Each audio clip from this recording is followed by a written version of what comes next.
The Peco skull resembles most closely the cranial of Negroid groups coming from Africa, where Negroes commonly have some perceptible infusion of Hamitic blood." Unquote.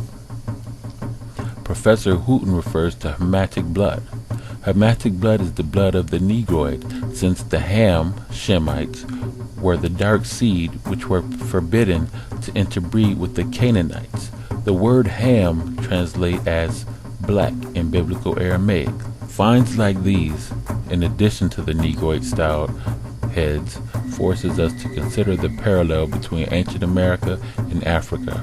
However, historians dismiss these similarities as mere coincidence. Archaeologists, on the other hand, conclude that the Olmecs who sculpted these monoliths have been shown to be absolute masters of realistic portraiture and did not arrive at the distinct Negroid features by accident. It is also noted that there could not possibly be a coincidence of stylization of a distinct people with facial features and characteristics which separates them from the features and characteristics of all other races on this planet.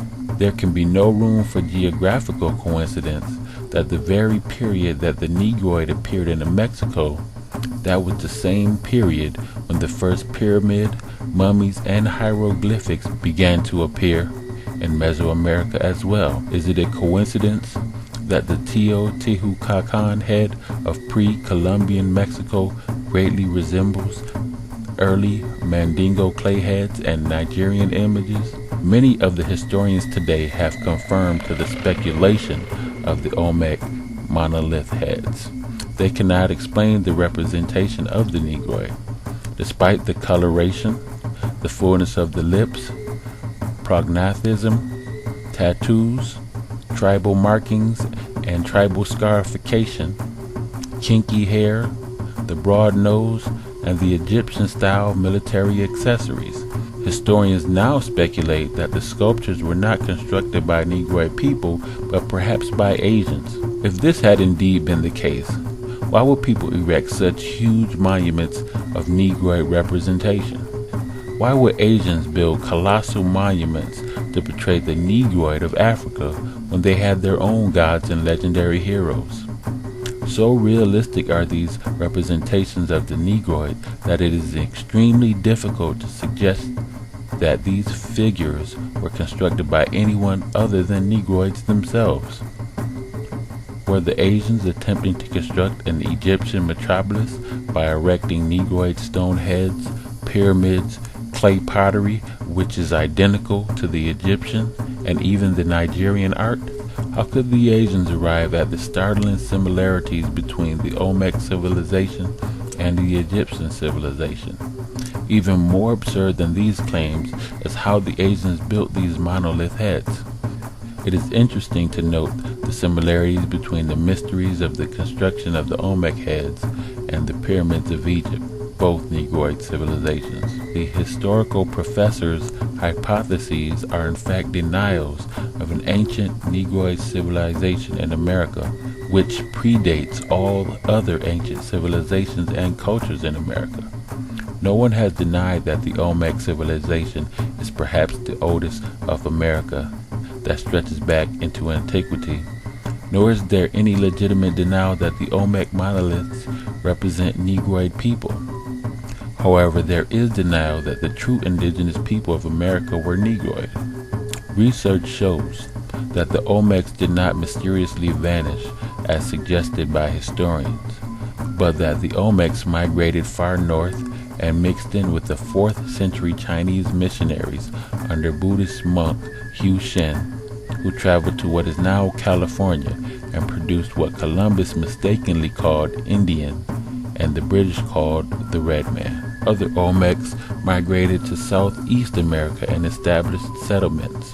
Research suggests that Olmecs mixed in with Negroid traders from Morocco, the Moors, thus becoming known as Washoe, and established governments and sovereign nations thousands of years prior to the arrival of the Europeans.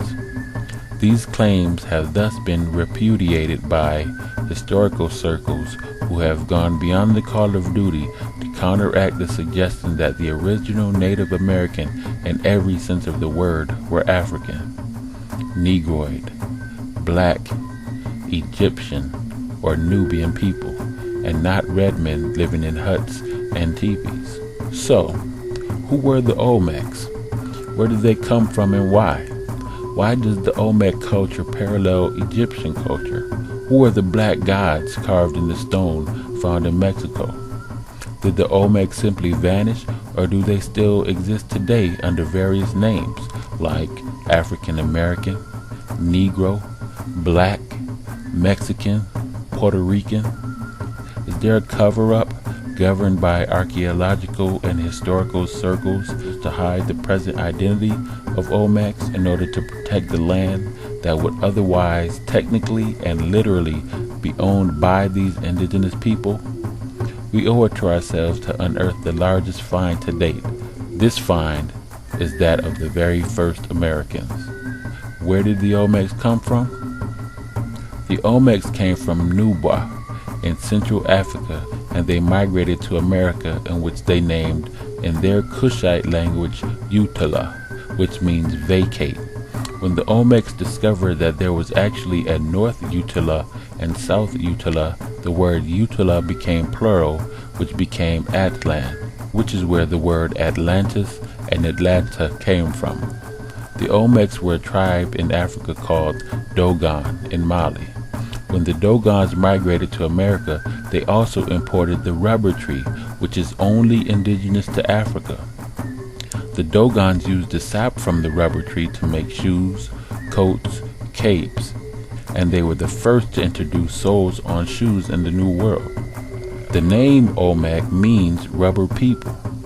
The rubber was also used to make large balls for the Olmecan ball game ceremonies, which was played in large stone arenas. When Christopher Columbus arrived in the West, he states that he saw natives kicking around a large ball that was made of some type of acacia. Columbus took some of these trees and balls back to Spain with him, and today, soccer is the favorite national sport of Spain. These Olmecs set up empires and cities that predates even the Inca, the Aztecs, and the Mayans. The Olmecs were not Siberians. The Olmecs were dark-skinned, big-lipped, wide-nosed Africans, just as they are portrayed in the stone monoliths. The step pyramids of Egyptians closely resembles the step pyramids found in the Americas. The double crown of Lower Egypt and Upper Egypt with the bird and the serpent is also found in Olmecan culture, with Upper and Lower Egypt being Northern and Southern America. The Mexicans have 4 calendars. The 4th calendar is identical to the Egyptian calendar. In Mexico, there was found a type of paper made from a specific type of wood pulp that scientists say can only be found in Egypt. Even the ceremonial dance of the Hopi Indians is identical to the Dogon's Bado dance of Africa, using the same symbols and spirit names.